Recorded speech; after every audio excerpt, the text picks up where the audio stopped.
C5 Insight is a Microsoft Solutions partner, helping organizations succeed in the AI era.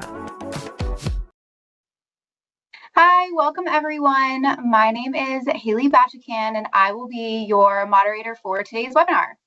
In this session, we are going to be sharing some real-world benchmark data that C5 Insight has collected on the ROI of Microsoft Copilot. A few housekeeping items. We are going to be using interactive polls throughout the webinar, so look for those in chat to participate. We're also going to leave time for Q&A at the end, so you can click the Q&A icon at the top of Teams to submit any questions you may have for Jeff throughout the webinar, and we will cover those at the end. Over to you, Jeff. All right, thank you, Haley. Welcome to the real ROI of Microsoft Copilot. I'm Jeff Abels. I'm going to be your speaker today.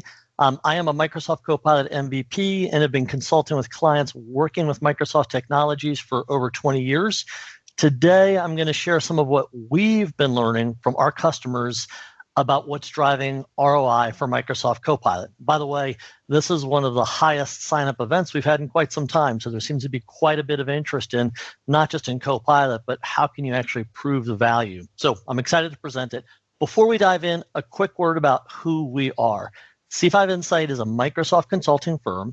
We've been at this for over 2 decades, and we help organizations get more out of Microsoft 365, Dynamics, and the Power Platform. Everything we do at C5 Insight runs on a very simple framework. We call it LUCK. Listen, understand, connect, and know. We listen to people, remember what they say.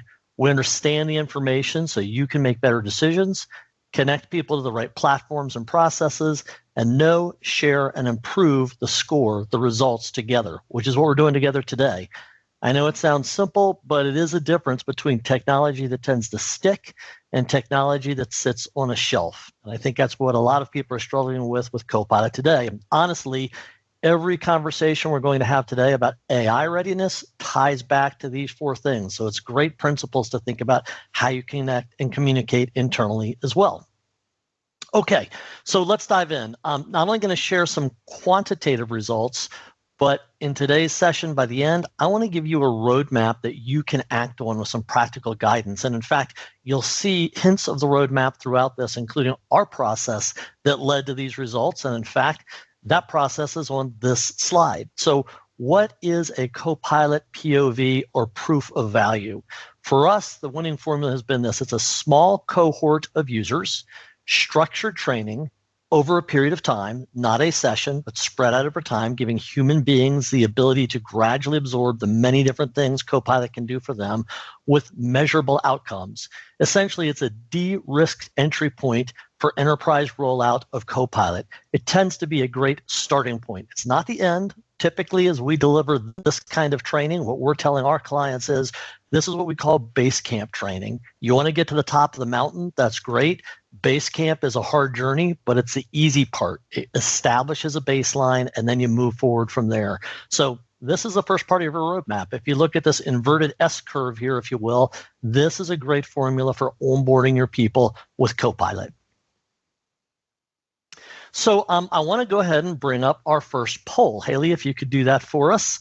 And just get to know you a little bit better so we can frame our conversation around it. So you should either see a poll in your pop-up, or if you don't see a pop-up, check your chat window. You should see one in there. Just tell us a little bit about where are you with Copilot today, and your results will be shared in front of everyone. We'll aggregate the results. So are you in pre-release? Have you not licensed it yet? You've not done any training at all. You're still just trying to decide if this is for you. Are you piloting? Maybe you have a few users, little to no training. Maybe you're in the launch phase. You've got some users and you've done some formal training, but you haven't done a full rollout. Or you're more in deploying. You're convinced, your leadership is bought in, you've purchased the licenses, you have a number of users, and you're at least planning a full adoption program. So I'm going to go ahead and answer the survey on behalf of ourselves as well. And Haley, if you could bring up the results when you can, looking at them right now. So it looks like the vast majority of you are in what's called the piloting phase. A few users, no formal training. The next one, deploying. You're further down the road than everybody. So that's fantastic. Great for you guys. Hopefully there'll be some good reinforcement and validation for you. And then some are in pre-release and launching. So lots of lessons to learn from this. Excellent. Thank you, everybody, for that knowledge. So earlier this year, having gone through this training process with many, many clients over the years, we worked with 9 of them to build what we call a normative database of feedback from our Copilot Proof of Value program. So essentially, for those 9 companies that participated with us in this, we said, let's take that research that we did at the end of that training. So at the end of every one of those trainings, right at the end of training, we ask a series of questions. And we put that into a normative database that we now, by the way, compare for all of our future clients. So whenever we onboard a new client, we can say not only how did you do, but how do you compare to the normative? How are other people adopting? So what I'm going to share with you in the coming slides is based on 182 respondents across 9 companies, and 6 different industries were represented. And this was about an 18-month window of response. Now, one thing, by the way, to share with you, which is interesting over the 18 months, if you've been close to Copilot, you know Copilot today is not what Copilot was just 3 months ago, let alone a year and a half ago. And that's what we've seen in the results too. Not only are companies adopting better, but Copilot has improved so much that these scores tend to be trending upwards session over session as we continue to train new clients in it. And by the way, these industries represent a mix of regulated and unregulated industries, and the patterns hold across both of those formats. So overall, after getting Copilot and a structured training program, the vast majority of participants in training, those 6-step trainings I talked about a few slides ago, they pretty clearly say, this is powerful, we want to keep using it, and not only that, we recommend it to others within our business. 54% of people gain 1 or more hour of focused time per week, with 46 minutes being the average reclaimed time per user per week. That's a really important metric, and I'm going to come back to that a couple of more times as we dive deeper into these slides. So breaking down that time savings a little bit, meeting notes and summaries were the #1 use case at 25 minutes per week saved. Now, if you know anything about meeting notes and summaries, you know that this is something that's been around for a while. It's a great use case. But if you've not stayed close to it, you may not realize it has also experienced some dramatic improvements over time. What we're experiencing is a lot of organizations are still using this the old way, the classic way, if I can call it that already, and not getting the full value out of it. The #2 use case we're seeing is documentation and summaries. What's interesting about that is, had we pulled these results maybe 9 months ago, that would have been substantially lower. But there's huge growth in this area, particularly in the last 60 days with the introduction of Copilot Cowork and some of the more creative capabilities built into the PowerPoint and Word agents. Email drafting and meeting prep rounded out the top tier. And then Excel formulas and R&D are smaller. They are real gains. Again, this is something that's on the rise. 2 years ago, when we first started doing this, a lot of people walked past Excel saying, I just can't, as an Excel power user, get this to do enough to be helpful to me. That has completely changed now. So if you're one of those more mature companies looking at some of these capabilities and you haven't looked at what Copilot can do for you more recently in these areas, I would definitely suggest you take a close look at that. It is becoming more and more of a game changer. This slide is a surprise slide for me. So time savings is kind of the easy entry point to measure what's the ROI on this. But these more qualitative things are actually potentially more valuable to the bottom line of the business. Looking at that very first one, 85% of Copilot users say, it doesn't just help me do my work faster, it actually improves the quality of the work that I'm generating. And by the way, I can tell you a significant portion of these slides were presented with the help of Copilot. They look better, and they were done in a fraction of the time they would have taken to produce without them. 81% say reduces mental effort for repetitive tasks, so not necessarily less time required, but less brain time required, which means you're not using that best part of your brain to do stuff it's not needed for. You're reserving it for those high-impact tasks where it makes more sense. 79% say higher productivity and 74% complete tasks faster. That kind of goes back to our efficiency number that we talked about earlier.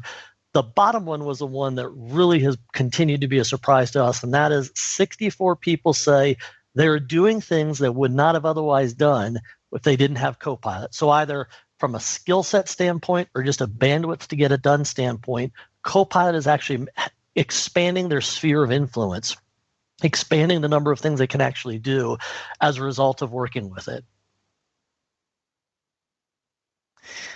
Going back to focus time for this and one more slide, because this is an incredibly important part of the ROI, 74%, if you look at this closely, said they gained 30 minutes or more of focus time per week.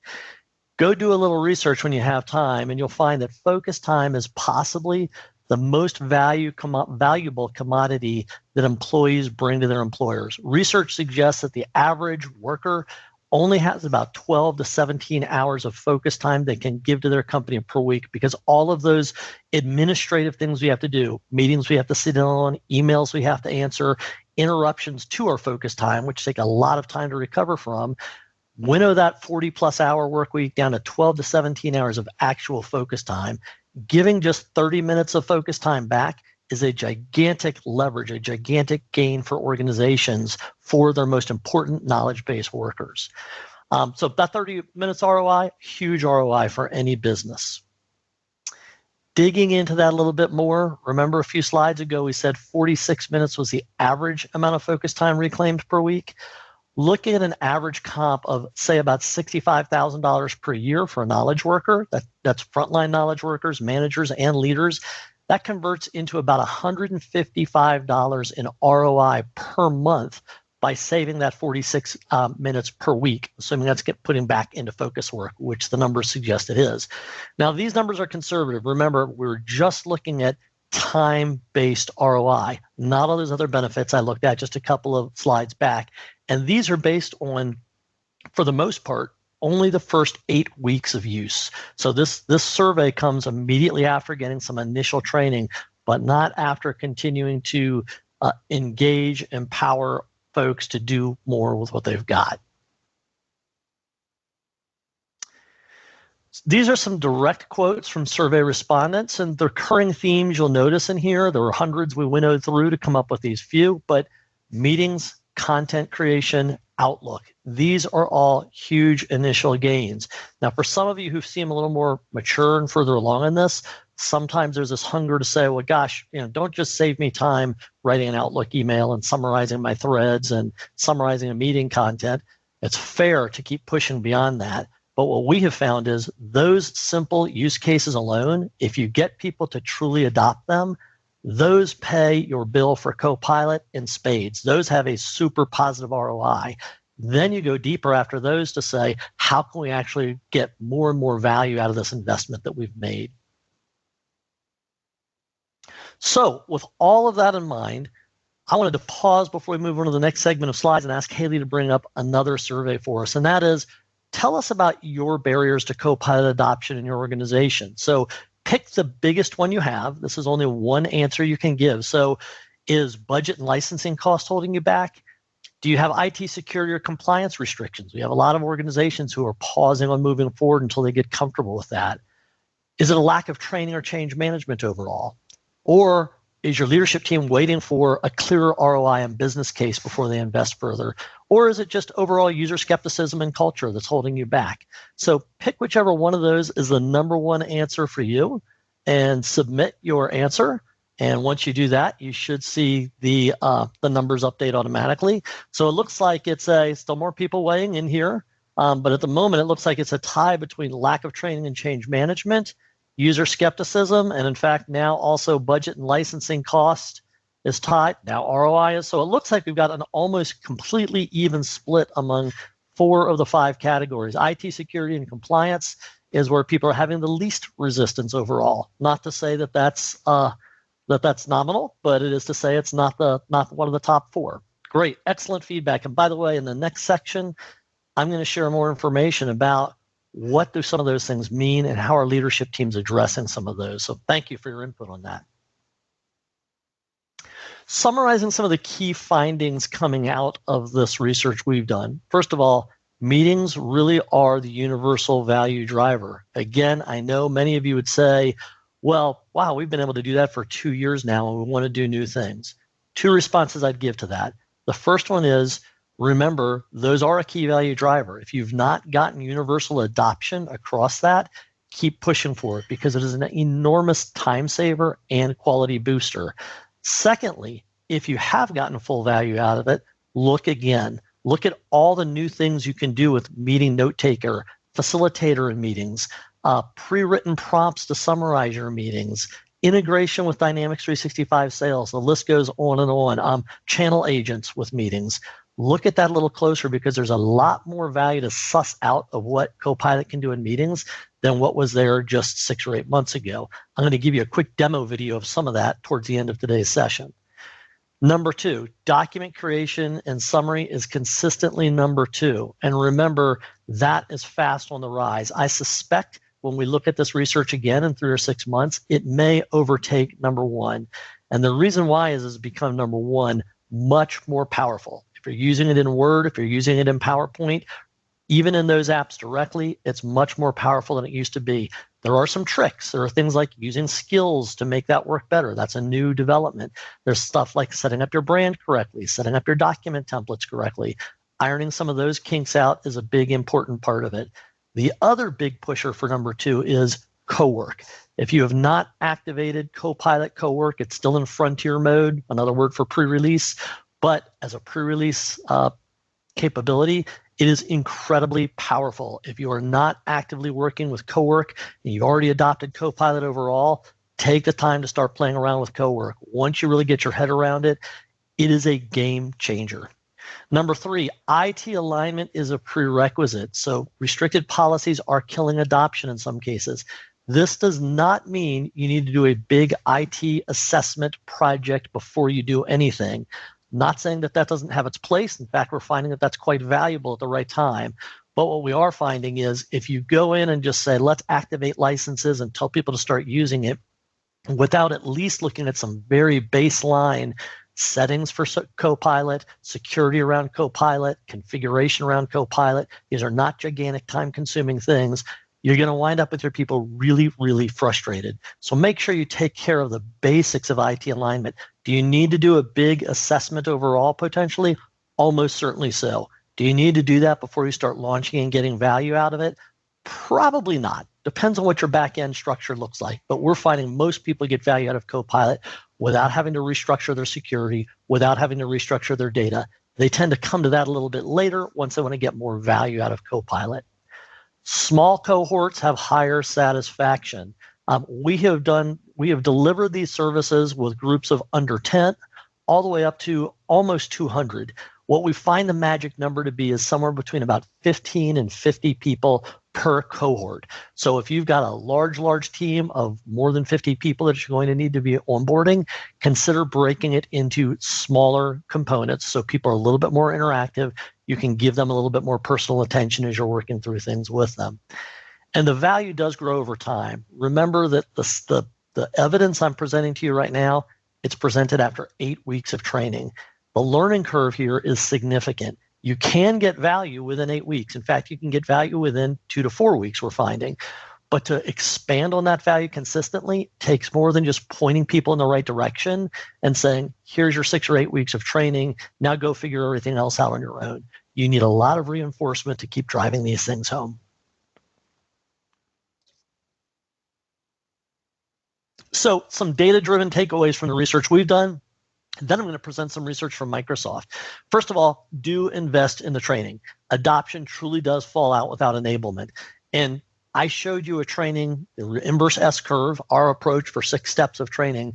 That is phase 1 training. Don't stop there. Whether you do it yourself, whether you work with a partner like us to do your training, know that your people's adoption will ultimately fall off, as we've seen in many cases. If you get initial training, there's a lot of initial excitement, but human behavior doesn't stick unless you really start to think about culturally changing your organization with something like a center of excellence to continuously focus on changing human behavior, particularly for AI, because it's a very different kind of learning curve. It's everywhere in everything that your people are doing. And if you don't think about how to continually reinforce that, it kind of comes down to, I have the stuff I do all day, every day that's right in front of me, and I have this flashing cursor I need to remember to try to engage with to help me with that. And it's a very hard challenge for most humans to get across without the right kind of enablement, empowerment, and reinforcement along the way. Do get IT aligned early. Do not make this a shadow IT project. In fact, your IT team should be a big fan of this if you're already built on the Microsoft architecture, because this is, even if you're using the free Copilot chat, this is visible and governable by your IT team. Your business team should like it, even if they've started using other LLM tools, because Copilot now allows you to access both Claude and ChatGPT and multiple models within each one of them. So it creates a structure that's good for your frontline users, good for your business users, good for leaders, managers, but also easier for your IT team to help keep governed to make your workplace a safe place to work. Expand the program once you get started. So start with some general trainings. That's great. That's the motion most organizations start with. But when you think about that ongoing enablement, think about scaling with role-specific tracks, because a lot of people need to see not just, oh, here's where Copilot is and here's how to prompt it, but they need to start to see the very specific use cases of, here is Copilot doing something in my job, doing part of my job for me. That starts to make a tremendous adoption difference. There's some other programs you can use too, like prompt-a-thons to make it more engaging. Office hours or Ask Me Anything sessions tends to drive a lot of great engagement and feedback and ultimately adoption for folks. There's also identifying very specific use cases. We're finding that is becoming really powerful. And what I mean by that is, let's go back to the meetings we talked about earlier.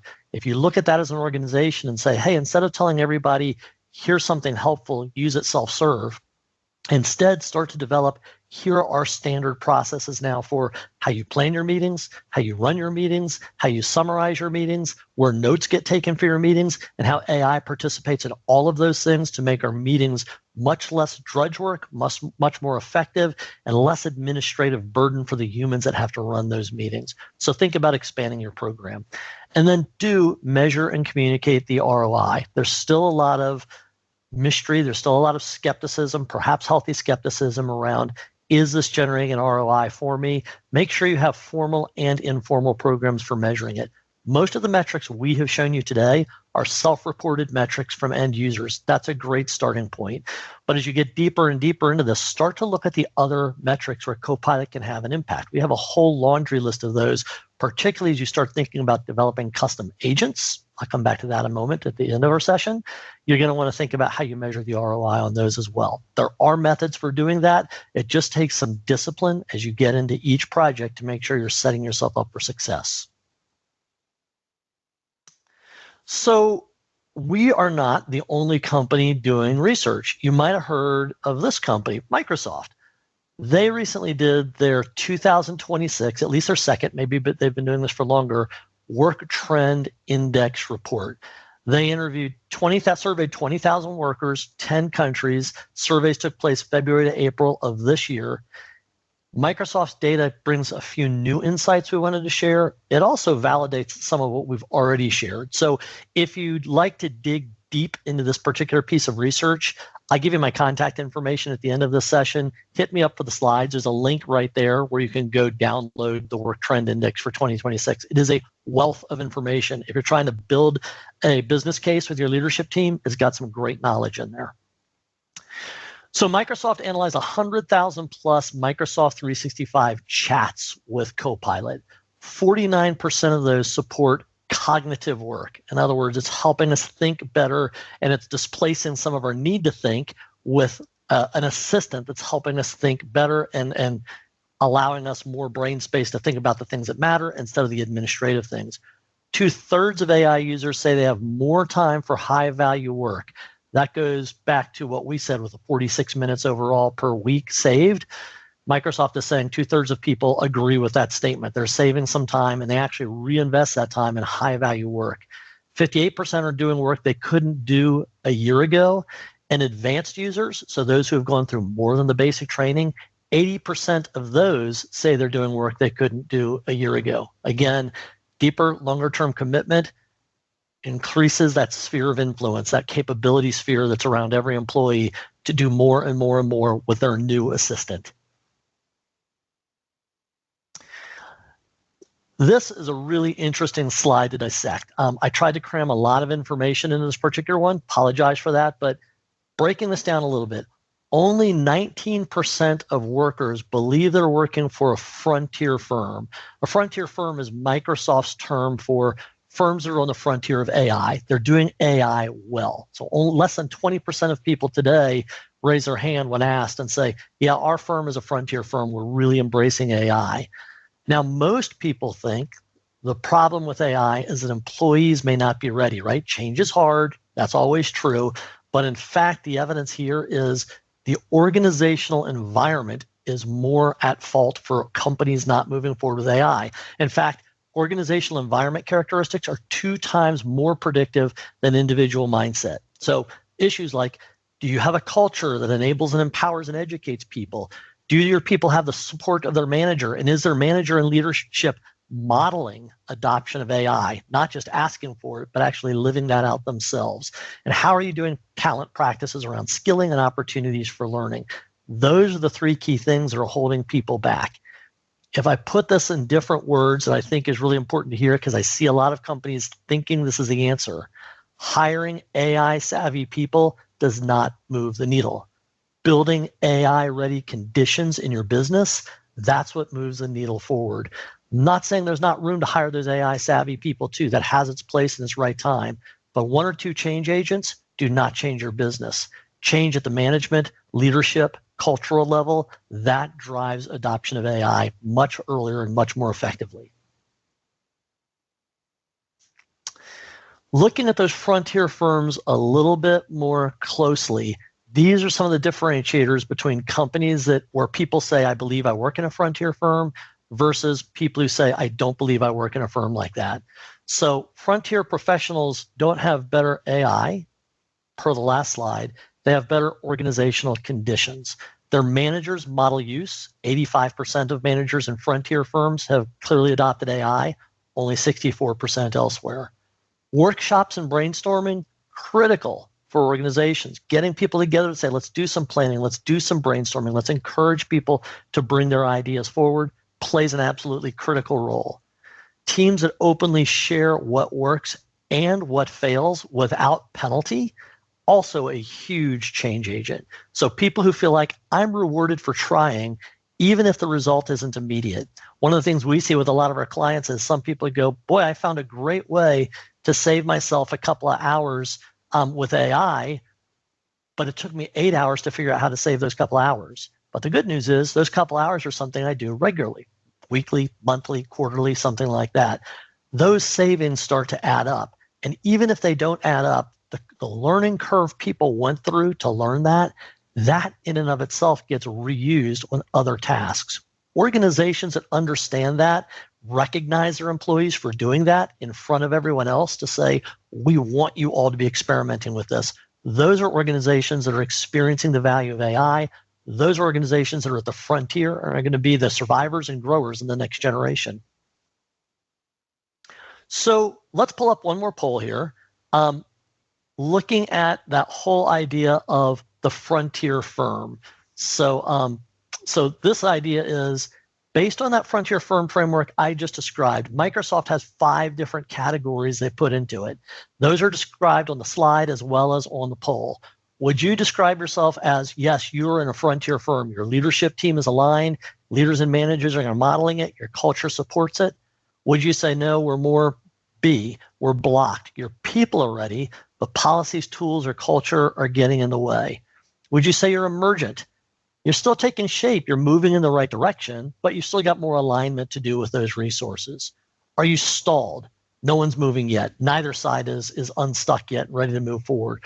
Or are you unclaimed? Your leadership wants it. They're impatient for it. They're asking for it, but the workforce hasn't engaged yet. Give an answer to that question and click submit on it, and let's see where everybody shakes out. And I'm watching the results come in. So far, by far and away, people are saying emergent, but keep those votes coming. If you're multitasking, I get it, but take a minute to switch back to the presentation and give us a quick vote. I'm guessing that only about half of our audience has voted so far. And let us know where you are on these 5. And I know that there's probably a lot of information to try to absorb to decide which one you're in. So I'm going to give you a couple more seconds before we wrap that one up.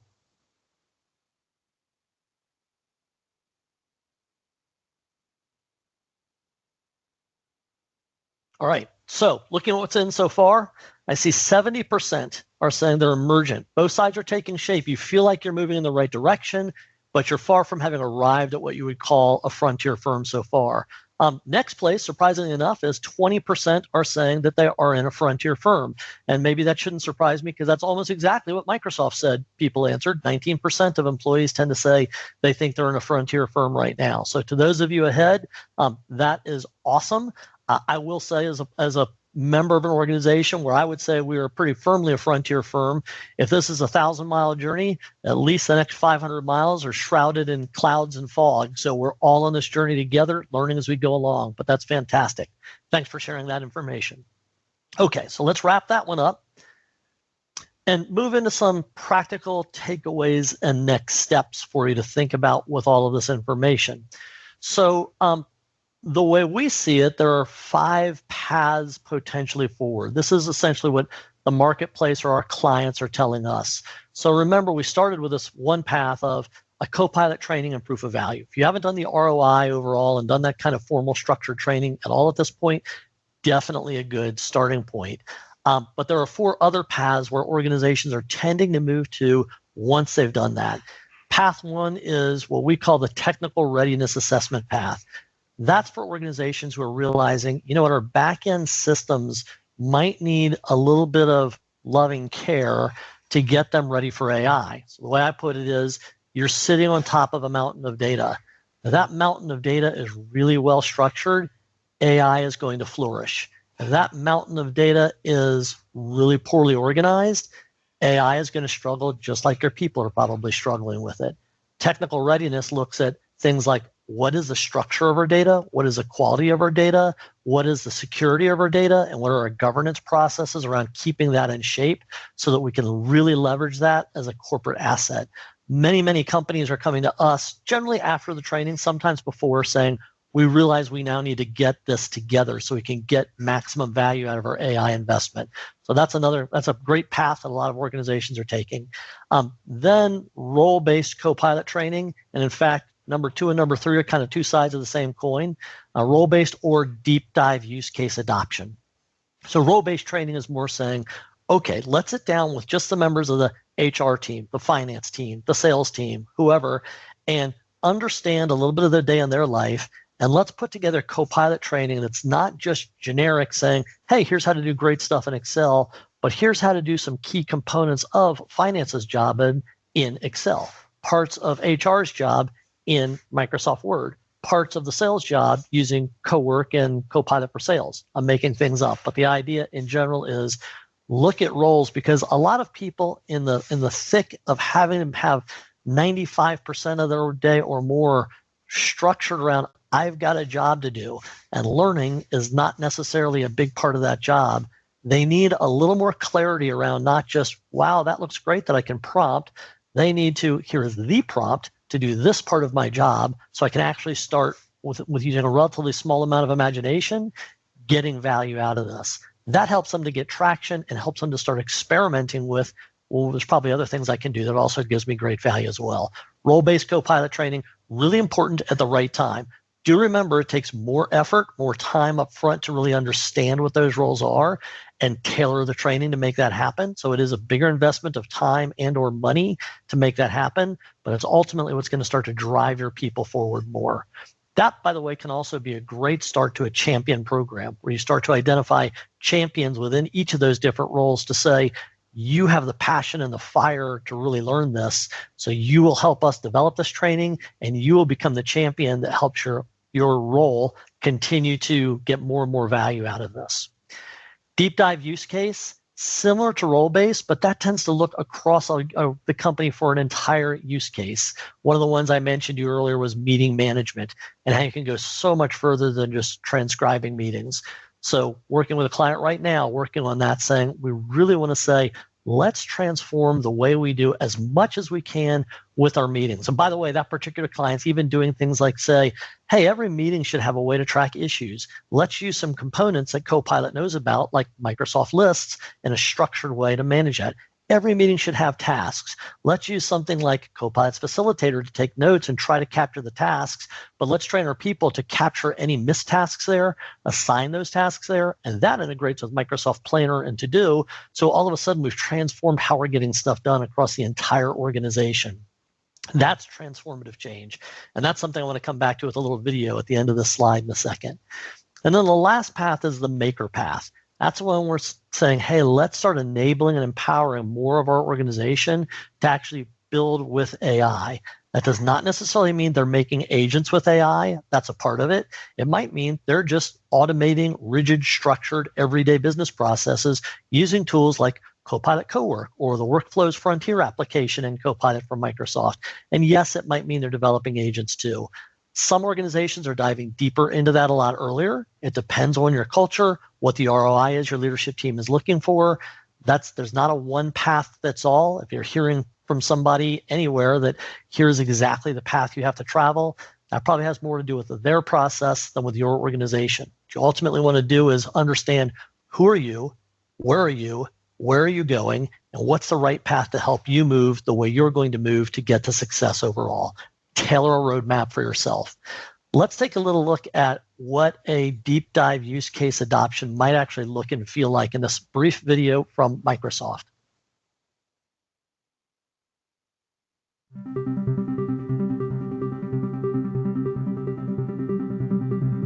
Hey everyone, I'm Kendra, a product manager at Microsoft. Let me show you how our newest agents in Teams channels, meetings, and communities act like a teammate that helps you stay on track and get things done. Imagine we work at a clothing company and we're gearing up to launch our new line, Zava Core Fiber.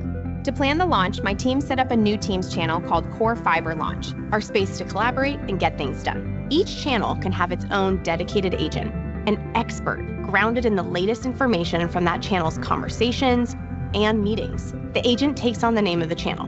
My manager asked me to compare our new line with the competition. Luckily, I can just ask the agent in the channel to help. The agent quickly pulls the competitive information I need and drafts a summary for me. I can review and edit the comparison if needed. This one looks pretty good, so I asked the agent to send it to my manager, who it already knows, without any additional input. To stay on top of our launch plan, I've asked the agent to draft weekly status reports every Thursday. Once again, I can make edits before posting to the channel, where the whole team can stay in the loop. Having an agent in our channel is like having a teammate that knows all of our decisions and updates in real time, helping us stay aligned and moving forward to a successful launch. After sending the status report, I jump into our weekly launch meeting and activate the facilitator. It handles the agenda, tracks progress, manages action items, and can help find information to answer questions. The agent can pull the agenda from the meeting invite, but in this case, one wasn't provided. Not a problem. I'll just ask it to add one. The agenda now shows at the top of the meeting stage. As the meeting continues, the agent tracks our progress, so we know what's left to cover. If questions come up, the agent can pull answers from the web and post them into the meeting chat. That way, we can make informed decisions quickly without losing focus. During our discussion, someone recommends we create a document outlining our strategy. Our agent detects the request, creates a task for it, and can proactively create a draft of the document on our behalf. The meeting is wrapping up, so I'm going to ask the agent to list the tasks we discussed. If I see a task is missing, I can quickly ask the agent to create a new task and assign it to the person responsible. Instantly, it's added to both the meeting notes and the meeting plan we've set up in Planner. Tasks can be managed directly in the meeting notes, and with one click, you can also open them in Planner for a more granular view. Now, I want to make sure our sales team has the latest information and answers to any questions. This used to take a lot of time. If I head over to our product sales support community in the Viva Engage app, you can see the agent in the community has already started generating answers to questions. Using relevant information from discussions in the community and our launch SharePoint, the agent proactively suggested answers while I was working on other tasks. It even explains its reasoning, so I can quickly approve answers and post to the community with confidence. As you can see, these agents work alongside us like teammates, helping us move through the launch with ease. All right. So that video is about 6 months old, and the capabilities have already expanded beyond it. It's already a little bit out of date. But one of the things you see in there is, yes, that looks powerful. There's a lot of things that you can do with all of those Copilot capabilities. But if your team is not working together, doing things in consistent ways, you're not getting nearly the full value out. So if you have one or two people who really understand that value, they're getting a little bit of incremental gain out of it. if you have your whole team agreeing on, okay, here's where notes are going to go after meetings, here's where the task list is going to go, here's where I'm going to go be able to look at all the tasks assigned to me so I can make sure I'm staying on top of them, you get exponential, transformative gain from doing that. That is what deep dive use case adoption is all about. Finding a few of those things and really changing how your organization moves. One of the things you find in the Microsoft research that I presented, they talk about the companies that are in the frontier aren't just doing things they always did the way they always did them, but with help from AI.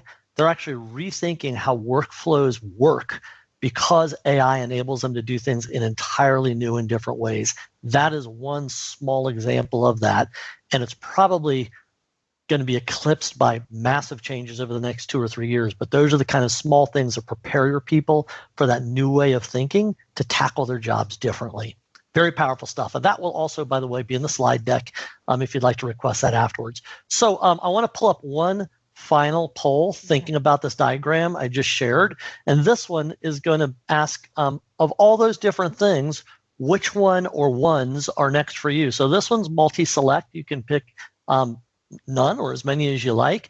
But if you looked at that, and if you need to move it aside to see the descriptions of those 5 things in a little more detail, when you think about what are the next steps for my organization that we think we need to do in the next 6 to 12 months here, what do you think is on that list for you? Check all of them that you think apply and click submit to see the results that everyone else submits. And I'll let you guys take a little bit of time to think about those, absorb those, and vote on those a little bit. So watching the early results, I can see that the deep dive use cases was a top one, as is the maker path. The maker path one is definitely not a surprise. We've been seeing a ton of demand for that overall. I would say, exercise a little bit of caution with the maker path. We're big fans of it. We think it's incredibly important. We also see a lot of organizations really jumping the gun on trying to find these really awesome custom-made agent use cases before they've sussed out the low-hanging fruit value out of some simpler approaches. You also have to start thinking about governance very differently when you get into Maker. Don't want to discourage it. I think a little bit of Wild West experimentation is a good thing, but I would also say exercise a little bit of caution. So looking at the final results, it looks like training and proof of value is number 3rd, but very close to the tied for first place, deep dive use case adoption, and the Maker path. Excellent feedback, everybody. Thanks so much. We'll close that path and wrap up our presentation. So a little bit of more background about us. We've been delivering projects built on Dynamics 365, Power Platform, Copilot, and so forth for for over 2 decades now. One other follow-up comment is actually I'm going to hand it over to Haley, but we are here to help you on this journey. I hope what I presented to you today served you well. If you came, I noticed someone asked, hey, will we get a recording? Yes, everyone who registered for this meeting will get a recording. As Haley starts to present this slide, I'd also say we will have some time for Q&A in a moment. So please, if you have any questions at all, click the Q&A tab, type your questions in. We'll take those questions in the next slide after Haley presents this. Thanks, Jeff. Yeah, before we jump into Q&A, I just wanted to make sure everyone is aware of Community Summit North America 2026 this October. If you're responsible for Dynamics 365, Power Platform, or AI initiatives at your organization, this is really one of the best opportunities to step out of that day-to-day execution and spend time learning from experts like Jeff and C5 Insight, other partners, Microsoft themselves, and peers who are solving the same problems that you are. So we'll be there, and we're sharing this 15% discount code, C5 Insight 15, to make it easier for you to join us. We hope to see you there. All awesome. Right, so let's go ahead and jump into our Q&A time. As Jeff said, there is the Q&A icon at the top of Teams if you want to ask some live questions in addition to the ones that have already come in.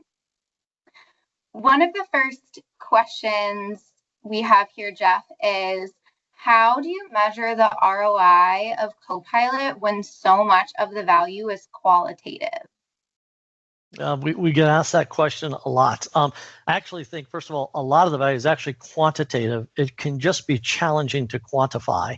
So the first thing to remember is time reclaimed it is a really important metric. We think of it as the floor, not the ceiling. In other words, that's the baseline where you can start, but then you start building from there. So start with that 46 minutes per week as a conservative anchor, and then try to layer in the other things like quality and capability metrics over time. Now, one way that we measure that is we ask via survey, hey, how are you using this? How has this made that difference? What are the qualitative things? And then we actually tend to do post-project workshops where we interview the folks who participated and we get them to talk about, hey, I saw that you're saying you can do new things.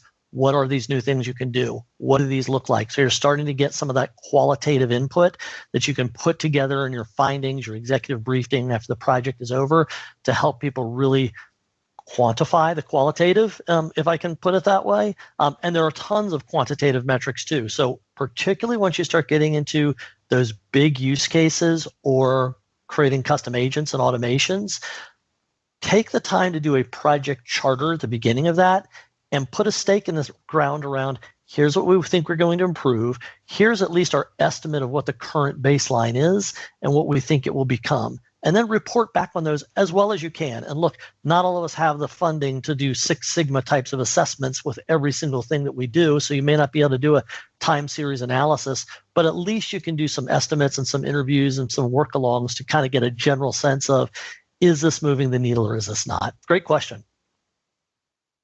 Thanks for that. So with the AI landscape constantly changing, as you've outlined throughout this webinar, if a company hasn't invested in AI at this point, should they continue waiting for things to settle?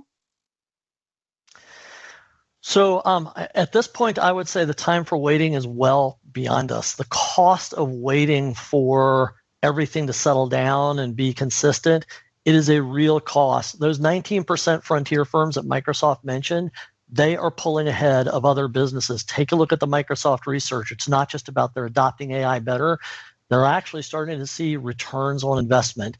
And eventually, if people don't keep up, they're either going to have to try to buy that, and you can't really buy muscle. You have to build the muscle as an internal act. So you're going to be risking more and more as more time goes by, being left behind by these frontier firms who are pulling further and further ahead of you. It's not too late, but it will be soon. Yeah. All right. So for large global organizations, for example, like IKEA, let's say, as they think about business transformation using AI, but don't know where to start, how would you suggest opening up the discussion tied to their overall business goals? So I'm looking at that question now, and I love the way that this person asked the question, because the ending, how do you suggest they open discussion tied to their overall business goals? That is the way to open the discussion, right? I mean, ideally, look, if you look at books like Good to Great and stuff like that, one of the things you find from the organizations who have most successfully adopted and transformed over time, they don't go do the new thing for the new thing's sake. They figure out how the new thing aligns to their goals. So my short answer to that question is, if you are doing very little with it at all, then your people don't even know how to imagine how this can transform the business. You've got to create at least some subgroup that's experimenting a little bit. That proof of value program is a great way to start. Small cohort of people, early adopters who are excited about this. Some people who will go, they'll break a few things, they'll stub their toe a few times, but they will learn lessons, and then they'll be able to come back and look at those business goals and start to go, oh, the business wants to do this in the next 12 months. Here's how AI can help us move more rapidly and effectively towards that goal. So ideally, everything connects back to a well-run business of what you're trying to do, but it's hard to know what that vision for how it connects is until you have people who've been there and done that for a little while. I hope that makes sense. It's a great place to be, but it can be challenging. And by the way, what will start to happen in the future if this unrolls kind of like the introduction of the PC did or the internet did and those kinds of things? First, it will be you experiment and you start to bring vision to your existing goals. Then as you start to adopt it more, your goals themselves start to change because you understand the capability. But the goal is never, we need to do AI. That has nothing to do with the bottom line of your business until you understand how AI aligns with those goals. Yeah, I think that was a great question. Speaking of the POV cohort and that being a good place to start, how do you choose your POV cohort participants? Is it departmental? Is it anyone in your organization who's interested or has an affinity for AI? How have you seen clients select their cohorts or helped them create them? Yep. So for the most part, what most organizations are doing is they're getting this blended, diverse range of people in different roles together, doing cohorts of, like I said earlier, 15 to 50, so not gigantic, but not too tiny either. You want kind of a reasonable statistical sampling size. Ideally, you're getting adopters, people who really are energetic about this. Now, perfect world, you can also work within a department. So someone asked a question about enterprise companies. Look, if you've got a finance department with 50 people in it, then consider a cohort just targeted to that department because you're going to speak with way more relevance to those folks. A little more time and investment upfront planning, yes, but ultimately a lot more relevance with that cohort group. So it's going to really depend on where you're getting started. If you're a typical business, kind of a mid-sized business, under 2,000 employees, a blended group might make the most sense, have the most practical application. Once you start getting higher and higher, you start to have such large business units overall that doing independent business unit adoption programs can actually be much more powerful for you. Yeah, that makes a lot of sense. All right, so in addition to the people who are interested in AI and want to be participating in cohorts like that, what about the other side of the equation and the people in the organization who are skeptical or anti-AI? And I think this can apply to leadership or peers who might be more resistant to AI in their roles. So that's a great question. I can kind of feel the pain of whoever it was that surfaced that. First of all, if it's leaders, that's a challenge because all the metrics about any kind of transformation ever say, if leaders aren't embracing it, if leaders aren't modeling it, you're going to really struggle to do it. I just talked to someone earlier today whose organization was going through a transformation, and the leader hired a change agent. And that thing I mentioned earlier, that's not necessarily the right solution, but the leader themselves weren't behind the change. They basically said, I'm hiring you to be this change agent, but I'm not going to really do anything with it, and I'm not going to fund it much differently. And of course, the end of that story is that failed. So you're going to really need to work on those leaders to go, how can I get as many of them on the change team as possible? The good news about AI is a tool that leaders can truly adopt. So leaders and managers are some of the most impacted early roles for this. And part of the reason for that is because they are used to delegation. They're used to having an assistant. They're used to asking other people to do work for them. They go off and do a project and they come back with some results. So their imagination already embraces it. So get with them, do everything you can to say, let me ride along with you. Let me find some use cases. Let me show you the power of this in your job overall so that they will get on board with it. So that's the first thing. The other one, if you've got other people who are more front lines in the organization or maybe some middle managers who aren't on board, first of all, what I'm seeing most often in the marketplace that's working right now is lead them to the water, give them the opportunity, but find your early adopters. There are plenty of people out there who see the writing on the wall, as it were, and are saying, I want to reimagine my career. I want to be ready for the future, and I'm willing to play along with this. It's still challenging because of all the other things they have to do in the workplace, but at least they're willing to go along. Hopefully those others will follow along. There's always that normal distribution curve of people who are early adopters, people who are going to follow, and people who are the resistors. And the sad reality is those resistors may not have a place in your workforce or any workforce if they don't ultimately get on board with it.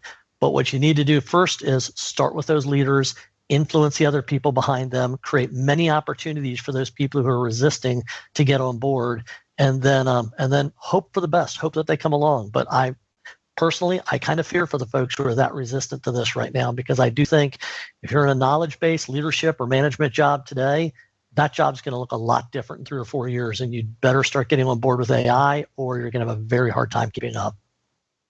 Yeah, good insights there. So you actually have a follow-up question to that. What happens if it's the IT team that says no or is resistant? That's not unheard of, especially in highly compliance-oriented industries, because IT is very concerned about what is this AI going to do to the thing I get paid to do. And one of the things they get paid to do is I need to keep our systems secure. In fact, they're probably more motivated to say, let's make sure everything's secure, than they are to say, let's make sure everything's efficient, user-friendly, and all of those things. That might sound like a dig. It is not. That is an incredibly important job in every business, particularly those healthcare, financial services type of organizations. They've got to be careful about it. The good news is, especially when it comes to Copilot, there is a lot of Microsoft security documentation, guarantees, structure behind AI and Copilot. So usually the reason for IT resistance has more to do with we fear that it will disrupt the job we get paid to do.